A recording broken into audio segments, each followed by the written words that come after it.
Baiklah, Assalamualaikum warahmatullahi wabarakatuh. Kembali lagi di channel Guru Obat 21, media informasi dan edukasi. Bapak Ibu Guru, di video kali ini kami akan share atau membahas tentang 5 kategori guru yang diprioritaskan mengikuti program sertifikasi.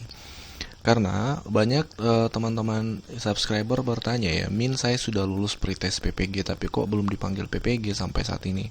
Bahkan ada teman-teman yang sudah lulus tahapan seleksi ya, administrasi termasuk pretest PPG di tahun 2018 belum PPG sampai saat ini. Itu kenapa? Apa sih pertimbangan-pertimbangan dari pihak kementerian untuk menentukan siapa peserta yang akan ikut PPG setiap tahunnya? Nah, ini akan kita bahas kategori tersebut. Jadi perlu dipahami bahwa setiap PPG itu ada angkatan-angkatannya. Misalnya tahun ini ada 4 angkatan. Ada angkatan pertama, angkatan kedua, ketiga, dan seterusnya. Kalau tahun ini 4 ya, angkatan 4. Sampai Juni ini berjalan sudah 2 angkatan seperti itu. Nah, bisa jadi juga ketika Anda tidak masuk di tahun ini, maka Anda ikut di tahun berikutnya untuk PPG.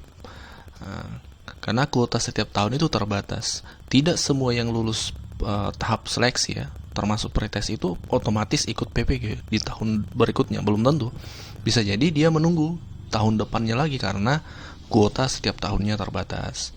Nah, itu akan kita bahas. Sekali lagi, kategorisasi ini berlaku untuk yang sudah lulus tahapan seleksi sebelum PPG ya. Karena seleksi itu ada 3, seleksi administrasi pertama, kemudian seleksi kemampuan akademik atau pretest, kemudian seleksi administrasi lagi, baru setelah itu baru terpilih atau tidak ikut PPG. Nah, sekali lagi kategori ini untuk berlaku untuk yang sudah lulus pretest ya dan tahapan sebelum PPG. Nah, kategori-kategori tersebut itu kami ambil informasinya. Nah, kategori-kategori tersebut itu kami sampaikan berdasarkan Peraturan Menteri Pendidikan Republik Indonesia Nomor 38 Tahun 2020 tentang tata cara memperoleh sertifikat pendidik bagi guru dalam jabatan. Di situ jelas ya Bapak Ibu, sumbernya adalah peraturan resmi dari pemerintah. Nah, baik, kita mulai. Kategori yang pertama adalah itu berdasarkan masa kerja. Jadi, yang berdasar masa kerja ini menjadi pertimbangan prioritas untuk menentukan siapa yang mengikut PPG atau ikut sertifikasi guru. Jadi, ketika ada 2 peserta misalnya sama-sama ikut pretest, sama-sama lulus, tapi masa kerja si misalnya Pak Guru A itu lebih lama, maka didahulukan yang masa kerjanya lama. Jadi itu perlu dipahami. Kemudian yang kedua, pertimbangan usia. Mungkin ada dalam di antara Bapak Ibu satu sekolah sama-sama lulus pretest, tapi temannya sudah PPG, Bapak Ibu belum. Bisa jadi karena pertimbangan usianya. Bisa jadi usia si teman Anda yang lulus itu lebih senior, sehingga itu menjadi prioritas juga Bapak Ibu dalam penentuan peserta PPG. Jadi ini salah satunya ya. Pertama tadi masa kerja, yang kedua adalah usia, yang ketiga adalah urutan tahun lulus seleksi administrasi. Jadi kalau misalnya Anda lulus tahun 2018, kemudian si B lulus 2019, maka berdasarkan peraturan ini Anda menjadi salah satu peserta prioritas karena Anda lulus lebih dahulu seperti itu. Ingat, ini pertimbangannya ada beberapa ya. Jadi pertama masa kerja tadi, usia, kemudian tahun lulus. Ini bersamaan semua pertimbangannya, tidak one by one seperti itu. Kemudian geografis atau daerahnya.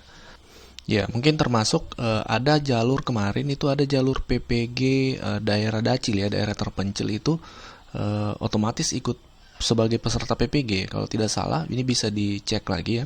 Kalau tidak salah, seingat kami pernah ada kebijakan seperti itu dan kayaknya masih berlaku untuk daerah terpencil itu otomatis ikut PPG. Jadi itu salah satu pertimbangan juga geografisnya. Kemudian perolehan nilai. Nah, ini juga menentukan untuk skala prioritas skor dari peserta yang mengikuti pretest PPG. Karena kan sebelum PPG kan ada pretest ya. Pretest ini memang sih selama ini kita sebagai peserta itu tidak mengetahui persis, entah di daerah lain, tapi yang kami tahu di daerah sebagian besar daerah itu tidak ditampilkan hasil perolehan nilainya atau skor dari pretestnya. Yang mengetahui datanya kalau tidak salah pihak LPMP.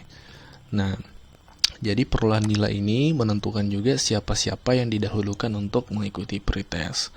Jadi keliru selama ini ada argumentasi mengatakan bahwa skor itu tidak mempengaruhi, Jadi keliru karena berdasarkan aturan yang kita sampaikan tadi, Permendikbud 38 itu perolehan nilai menjadi salah satu pertimbangan untuk menentukan siapa-siapa yang didahulukan untuk pretest PPG. Maksud kami PPG seperti itu.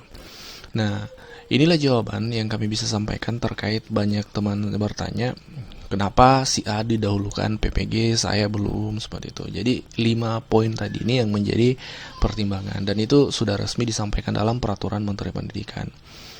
Nah, demikianlah info yang kami sampaikan Bapak Ibu. Semoga pembahasan ini bisa memberikan sedikit pencerahan bagi teman-teman yang ingin sharing atau diskusi. Kita diskusi di kolom komentar.